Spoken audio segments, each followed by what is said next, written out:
फल पट्टियों में माना जाएगा और यहाँ के आम, यहाँ के पेड़ पौधे, फल, यहाँ के जितने भी किसान हैं उसी कारोबार पे पूरा काम करते हैं।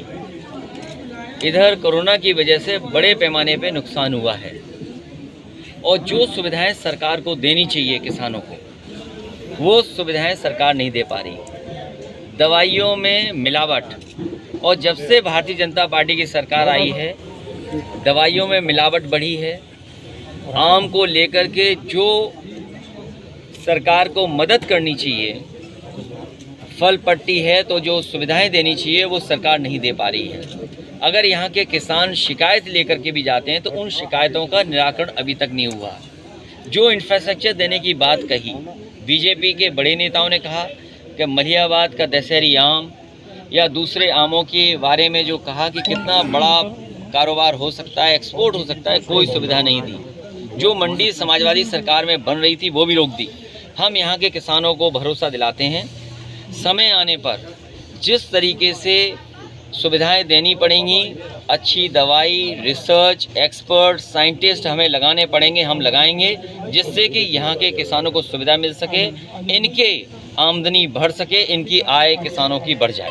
अखिलेश जी, योगी सरकार के जो है सांसद जो कौशल किशोर जी हैं, उन्होंने यहाँ पे एक गांव गोद लिया है समरा, वहाँ पे कोई विकास कार्य नहीं हुआ, क्या कहेंगे उसमें? देखिए, मैं एक गांव लेने का सवाल नहीं है। भारतीय जनता पार्टी ने कहा कि देश को हम तरक्की के रास्ते पे ले आएंगे। नोटबंदी कहा, अभी आप देखिए जिला पंचायत चुनाव, ब्लॉक प्रमुख के चुनाव में नोटबंदी का पता नहीं लगा। नोटबंदी का यही तो था कि इससे भ्रष्टाचार खत्म हो जाएगा, लेकिन जिस तरीके से भारतीय जनता पार्टी ने पैसा और प्रशासन का सहयोग लेकर के जो परिणाम लिए हैं जिला पंचायत में, वो कभी कल्पना नहीं की जा सकती थी। योगी सरकार इसलिए केवल एक गांव की बात न करें, हम देश की बात करें। योगी जी जो है जनसंख्या कानून लाने वाले हैं, क्या कहेंगे उसमें? और जहां तक प्रदेश में भारतीय जनता पार्टी को अपने घोषणा पत्र पे बात करनी चाहिए थी। भारतीय जनता पार्टी ने संकल्प पत्र में पहले पन्ने पे ये लिखा है कि हम किसानों की आय दोगुनी कर देंगे। आज हम भारतीय जनता पार्टी से और जनता जानना चाहती है कि आज किसानों की आय क्या है और अगर उन्हें दोगुना आय करनी है तो क्या फैसले लिए थे जिससे उनके किसानों की आय दोगुनी हो जाए। आप सबसे बड़ा सवाल यह है कि किसानों की आय दोगुनी हुई नहीं, महंगाई नियंत्रण कर नहीं पाए, बेरोजगारी बढ़ गई, रोजगार के अवसर नहीं। जो काम जितना समाजवादी सरकार में शुरू हुआ था वही काम आज रुक गया। यही मलिहाबाद की सड़क 4 लेन होनी चाहिए थी हरदोई तक, अभी तक काम पूरा नहीं हुआ।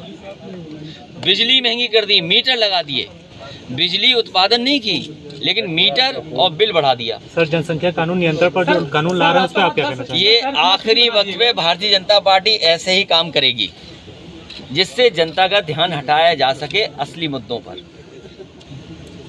जो संकल्प पत्र था वो कूड़ेदान में फेंक दिया। आज भारतीय जनता पार्टी जब चुनाव में जा रही है तो उन्हें ये कहना चाहिए कि 2017 में हमने ये किसानों को, गरीबों को, नौजवानों को वादे किए थे, वो आज पूरे क्यों नहीं हुए? क्योंकि पूरे वादे नहीं हुए, इसीलिए ध्यान हटाने के लिए लगातार अगले 2-3 महीने आपको बहुत कुछ सुनने को मिलेगा और देखने को मिलेगा। सर रातों रात 10 शहर स्मार्ट सिटी बना दिए गए, इसके विषय में क्या कहना चाहेंगे?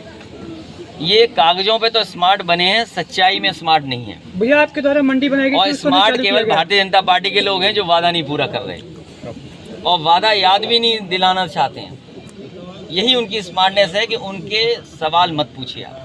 अखिलेश जी, आपके सरकार में जो है यहाँ पे हाईटेक मंडी बनाई गई थी जो कि अभी तक चालू नहीं किया गया इस सरकार में। समाजवादी सरकार बनेगी, मंडी भी चालू होगी और यहाँ के किसानों को सुविधाएं मिलेंगी। फल पट्टी के लोगों को जो अच्छी दवा या उनकी सहूलियत के लिए कोई फैसला लेना पड़ेगा तो समाजवादी सरकार। हमसे जुड़े रहने के लिए हमारे YouTube चैनल को सब्सक्राइब करें और नई वीडियो की नोटिफिकेशन के लिए बेल आइकॉन को दबाएं।